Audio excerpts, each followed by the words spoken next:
Baiklah, ibadah tasik kita di saat ini akan kita mulaikan. Tapi sebelum itu, mari kita dengarkan susunan acara yang akan kita lalui bersama. Acara yang pertama, ucapan selamat datang. Yang kedua, ibadah.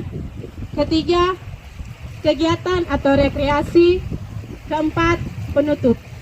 Dan kita datang pada acara yang pertama, yaitu ucapan selamat datang yang akan disampaikan oleh Wakil Ketua Pemuda Jemaat Gemim Shalom Teterempeng, Pemudi Santri Makasombo. Dipersilakan.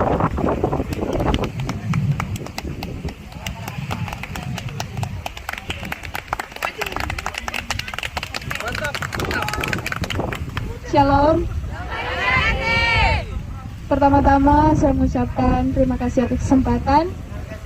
Saya berdiri selaku pemuda Jemaat Gemim Shalom Teterempeng, mengucapkan selamat datang kepada teman-teman pemuda dari Jemaat Pondang, Jemaat Setia Kudus Pondang, yang mana telah membuang langkah dan juga waktu untuk datang bersama-sama di tempat ini. Sekali lagi saya ucapkan selamat datang dan selamat untuk acara selanjutnya.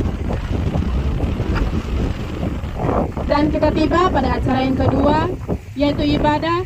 Dan ibadah kita di saat ini akan dipimpin langsung oleh Ketua Jemaat Gemim Shalom Teterempeng, Ibu Pendeta Histi Kendek.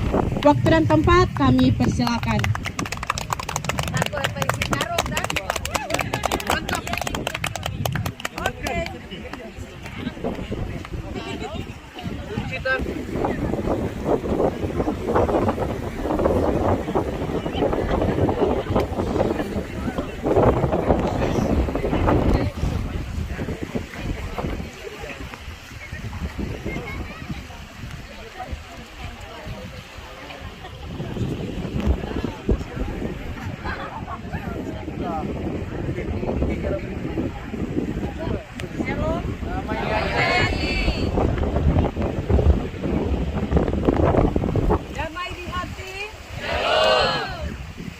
Dengan penuh kasih diundang semua berdiri.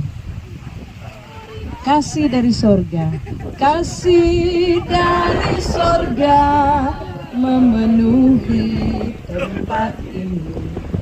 Kasih dari Bapa sorgawi, kasih dari Yesus mengalir di hatiku, membuat damai di hidupku.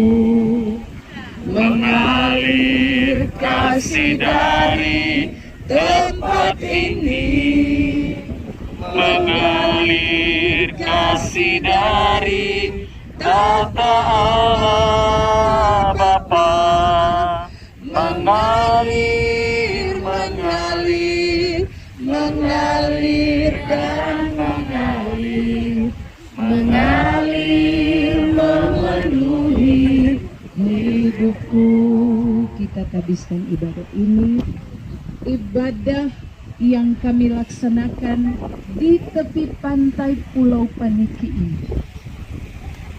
Kiranya ditabiskan di dalam nama Bapa, Anak, dan Roh Kudus. Amin. Bersyukur kepada Tuhan.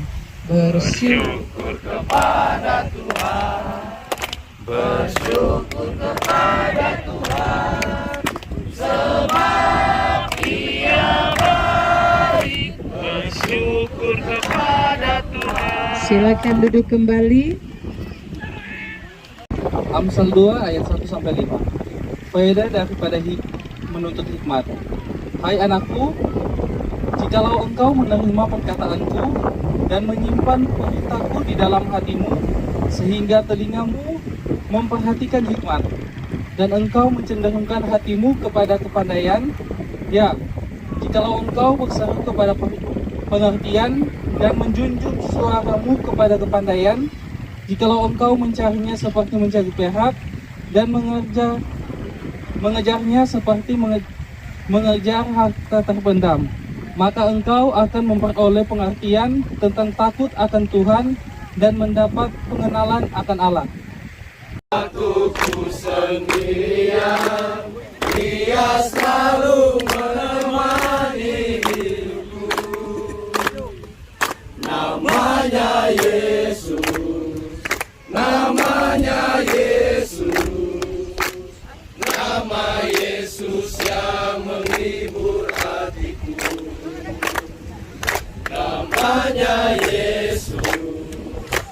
namanya Yesus, nama Yesus yang menghibur. Mimpi mau masuk neraka ada ndak? Lain kali dan kalau so bikin salah mimpi masuk neraka. Torang pe bendahara trempeng. Oh, nyana pernah mimpi masuk neraka toh? Enggak. Torang semua bermimpi masuk surga. Karena kebetulan kita ada di Pulau Paniki. Paniki yang suka masuk surga. Ada seorang pemuda, dia mati, dia masuk surga. Sampai di pintu surga dia disambut oleh Rasul Petrus. Di situ ketika dia disambut, Rasul Petrus langsung kasih pada dia sepasang sayap. Tapi ternyata dia ini ungke. Tuh, kalau ungke berarti gelap tuh. Nggak tahu terang dan. Kong dia tak kaget dia dapat sayap dari Pak Petrus. Kong dia tanya, Bapak Petrus, berarti kita jadi malaikat dang? Bapak Petrus bilang, nyanda, karena ngana itang, ngana jadi paniki juga. Baru bukan cuma ungke, deng alilei itang no. Jadi cerita tadi merupakan ilustrasi yang mengajak kita untuk sama-sama berusaha mendapatkan tempat di surga. Ngana hitam, ngana putih, ngana jadi malaikat atau jadi paniki. Tetap orang rindu untuk masuk surga. Toh? Sehingga pengamsal memberi nasihat indah kepada semua pemuda-pemudi Kristen. Kejar itu hikmat. Cari itu hikmat, karena hikmat itu sama dengan harta terpendam. Kalau orang bilang harta terpendam, di dalam orang pikiran di sana ada sebuah peti. Di dalam peti itu ada apa? Emas. Karena itu tadi firman Tuhan bilang, seperti mencari perak, emas dia nyana bilang, karena emas ada di harta terpendam.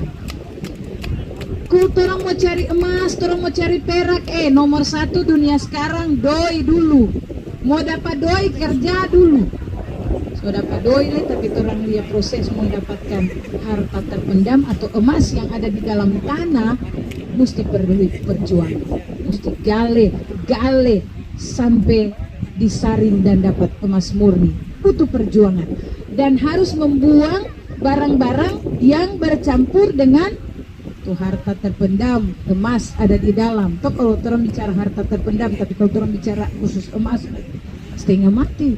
Mau gale, tuh mau dapat, buang tuh batu-batu, buang tuh pasir-pasir. So dapat itu emas, mesti tapis. Siapa so pernah kerja di tambang emas? Belum toh? Mesti tapis. Kasih bersih, buang semua yang menempel di emas.